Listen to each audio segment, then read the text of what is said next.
j'avais rien. Je suis pas dans une ligne, non, c'est bon. Au revoir, à plus tard.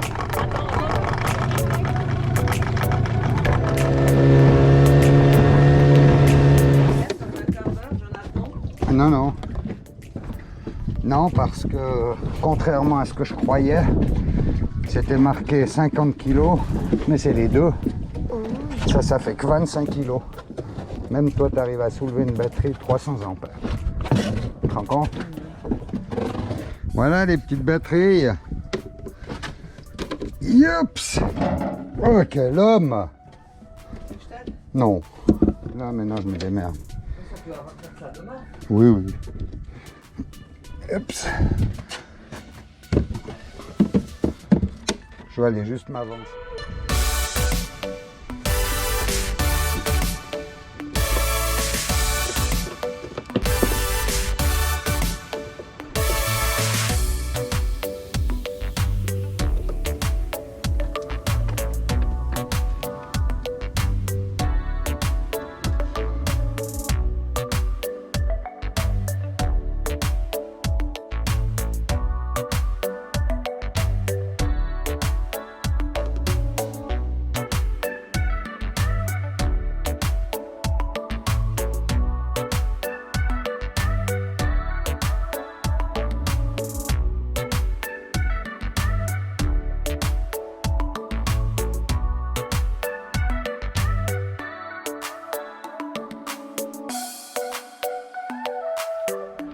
Les espaces sont prêts, par contre pour passer les câbles, c'est un poil limite, faut que j'agrandisse un peu les trous. Là.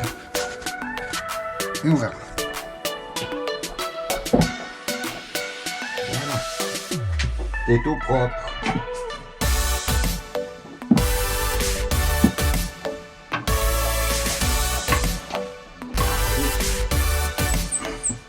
On fait une mini batterie.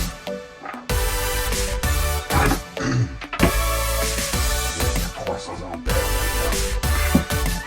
J'en ai toujours pas. Voilà.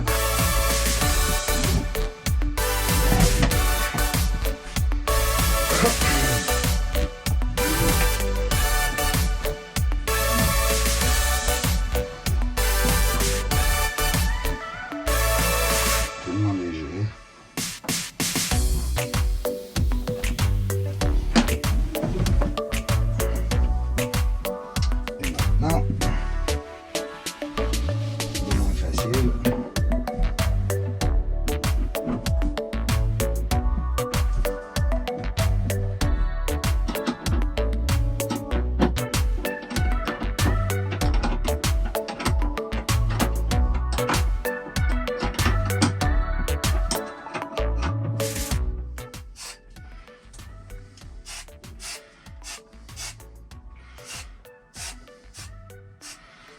Alors ça c'est de l'isolant plastique que je mets sur tous les contacteurs. Comme ça, ça ne peut pas s'oxyder.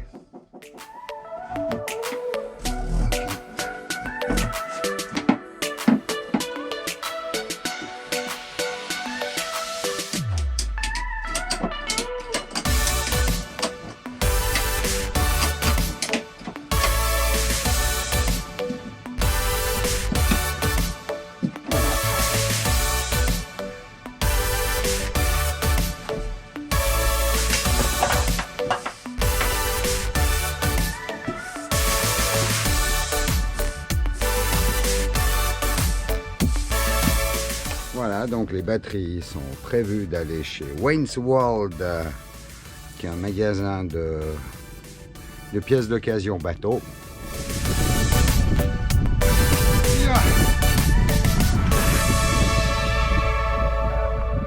Ça y est, vous êtes filmé. Justement, c'est ça qui m'inquiète. On donne l'impression que c'est léger, hein. Même pas lourd. Non. Ça, Corinne n'aurait pas pu faire. Et voilà.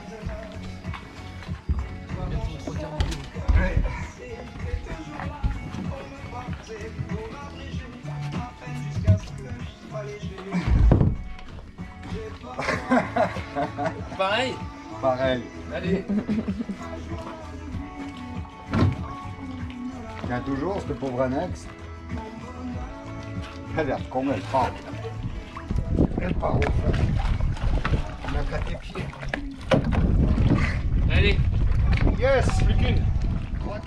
Voilà, les batteries sont prêtes à aller à terre. Petite promenade jusqu'à la plage avec les batteries. Alors, accès aux batteries. Lithium. Première batterie lithium. 77% de charge. Un peu plus dans les détails.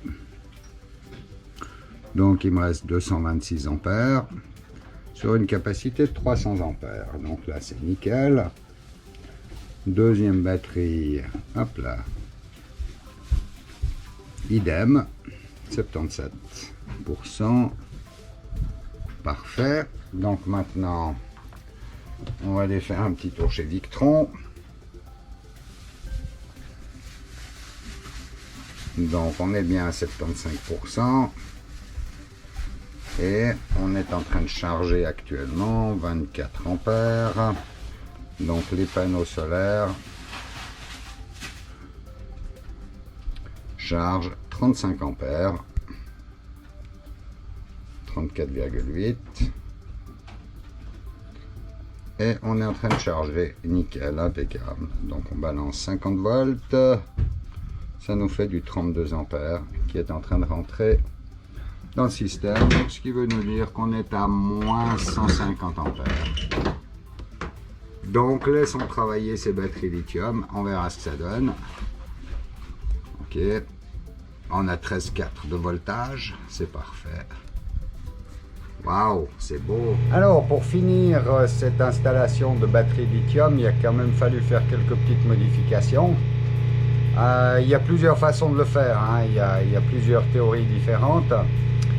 Moi j'ai opté vraiment pour une théorie, pour une solution très simple, c'est-à-dire que les alternateurs moteurs ne vont plus charger les batteries lithium sauf en cas d'urgence.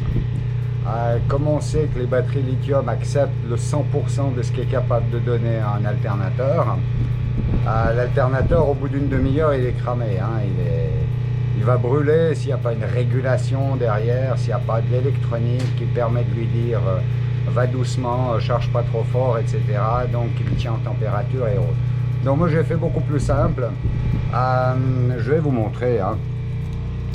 Donc actuellement l'alternateur envoie du courant sur un répartiteur de charge, un Victron Arcofet. Donc le moteur arrive là. Ensuite, ça va sur la batterie moteur, qui est juste là à côté. Donc, priorité à la charge de la batterie moteur. Et ensuite, ça partait par ce câble-là sur les batteries de service. Alors, donc les batteries lithium maintenant, qui étaient des AGM avant. Donc maintenant, j'ai fait quoi? J'ai mis un gros interrupteur ici, qui me permet simplement de couper. Donc là, actuellement, il est coupé. Donc, il n'envoie plus... L'alternateur n'envoie plus de courant sur les batteries de service. Et en cas d'extrême urgence, ben, je peux toujours tourner ce bouton et puis avoir du courant des alternateurs, mais que je vais surveiller en cas de besoin. Voilà, donc là il est off, il est déclenché. Et ma production se fait uniquement, je reviens au soleil, se fait uniquement par les panneaux solaires en priorité, qui sont largement suffisants. Il y a 1000 ampères de panneaux solaires. On est vraiment dans les contrées à ras l'équateur, donc il y a toujours du soleil, il fait toujours beau. Donc en une journée, on charge le parc batterie sans aucun problème, avec 2 heures de dessal. Le dessal qui est en train de tourner, si vous l'entendez, c'est quand même 53 ampères-heure qui tire, mais il tire sur les lithiums, donc il n'y a aucun problème. Donc les solutions qu'on a à disposition, ça va être les panneaux solaires en priorité. En deuxième, j'ai la génératrice, une petite génératrice de 2 kW portable, une Honda, sur laquelle j'ai 2 petits chargeurs de 25 ampères chacun, ça me fait 50 ampères. Donc 1 heure de génératrice, ben, on a 50 ampères dans les batteries, donc ça charge très très vite. Hein. Ou alors l'extrême urgence, ben, c'est de pouvoir commuter mon interrupteur ici et puis d'utiliser les moteurs. Voilà, donc largement suffisamment de solutions, mais vraiment des solutions très simples. C'est des gros interrupteurs, c'est tout, il n'y a pas d'électronique, il n'y a rien de spécial. Voilà, c'est ma solution, il y en a d'autres et puis je vous laisse choisir la vôtre, quoi, voilà. Bon, ben, phase organisation. Pour tout ça, ça passe dans les coffres, sauf les batteries, bien sûr. 70 litres d'essence contre 2, 4, 6, 8, 10, 12, 14, 16, 160 litres de diesel. Ouais, on va aller un petit bout déjà avec ça. À 2 litres à l'heure, à 5000 par heure. Plus 540 litres dans les réservoirs, toujours à 2 litres à l'heure pour 5000 à l'heure. Je vous laisse faire les calculs de l'autonomie qu'on a avec Javerne. Voilà, tout est contrôlé, tout est en ordre, tout tient. Ça peut tabasser. Une caisse à outils qui risque de bouger un petit peu, mais il n'y a rien dedans. Pas grave. Batterie en place, tout est ok. On a gagné 200 kg.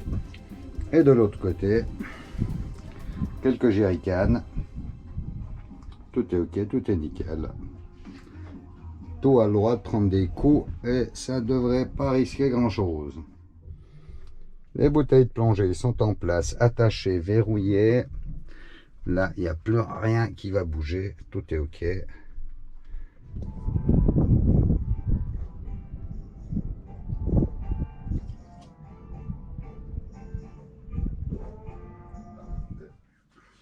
Alors moi je trouve qu'avoir un lave-vaisselle sur le bateau, c'est super, ça marche super bien.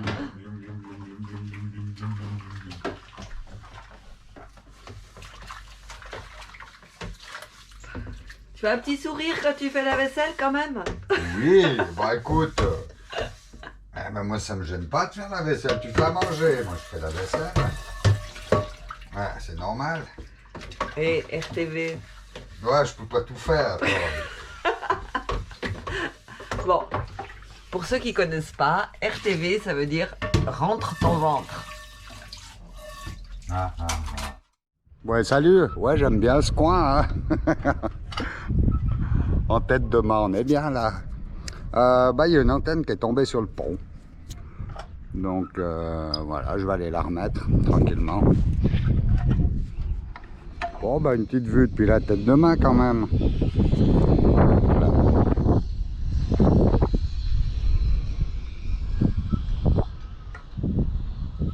Et sans les mains. Pas mal, hein? Il y a un truc aussi très important sur un bateau, c'est ce fameux radeau de survie, le life raft. Beaucoup de bateaux en ont. Et puis, est-ce que vous l'avez déjà ouvert? Est-ce que vous savez vraiment tout ce qu'il y a à l'intérieur? Beaucoup de monde se pose la question. Moi, je vais vous amener à la révision du radeau de survie. Et puis, suivez les images, pas beaucoup de dialogue, par contre, beaucoup d'images, de voir réellement à quoi ça ressemble à l'intérieur, comment c'est fait, comment ça fonctionne. Vidéo technique, je vous laisse découvrir tout ça. Et puis bisous, bonne vidéo, bye bye.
Bon, ben, il y en a du matos là-dedans, hein, mine de crayon.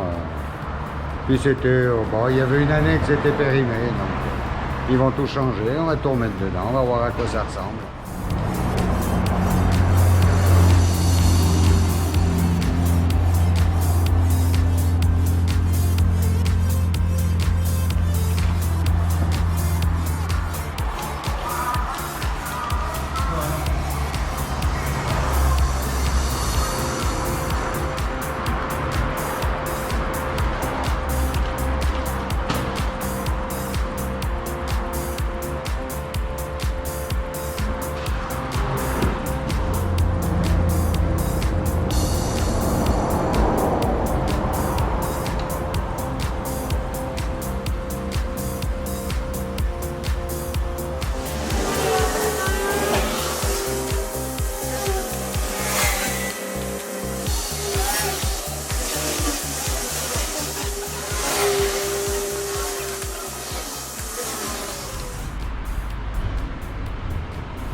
ka na.